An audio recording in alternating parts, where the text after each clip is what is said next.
Question 68, Scripture Notes and Queries. By F. G. Patterson. Questions and Answers. Edited by Irv Risch. Question. What is the difference between Matthew 16 verse 19 and 18:18? Does the first refer to salvation in connection with the bringing in of the members to be added to the church, and the second to the discipline of the assembly? Or, do they both refer anticipatively to discipline? Answer.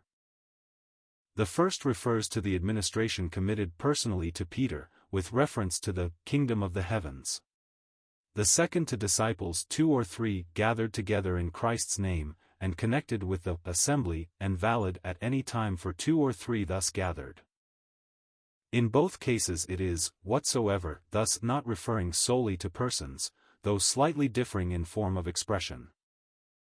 To Peter was given and to him alone of the 12 with the administration of the kingdom of the heavens, brought in its mysteries, chapter 13, and commencing at the ascension of the Lord. This power he used, as the first great division of Acts testifies, chapters 1-12. He directed the choice of Matthias, Acts 1, he opened the door to the Jews, Acts 2, he bound Ananias and Sapphira in on them, Acts 5, was chief in directing the choice of deacons, Acts 6, discerned Simon the sorcerer's state, and with John communicated the Holy Ghost, in Acts 8, he opened the door to the Gentiles, Acts Chi, he was one of the chief speakers in the conference about the law, in Acts 15, etc.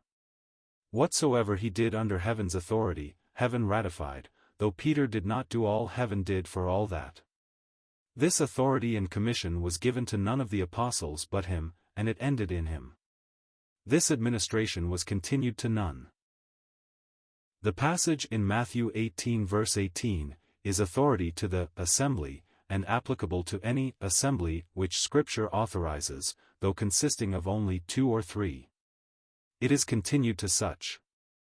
There is no individual authority in it at all. For making requests, and acting under heaven's authority, the Lord was in the midst, and gave validity to what they did, though like Peter, heaven might do, and did a great deal more than the assembly. It is of much importance to distinguish between the kingdom of the heavens, of which the keys were committed to Peter, and the church which Christ builds. It has been remarked that men do not build with keys, and the church is built.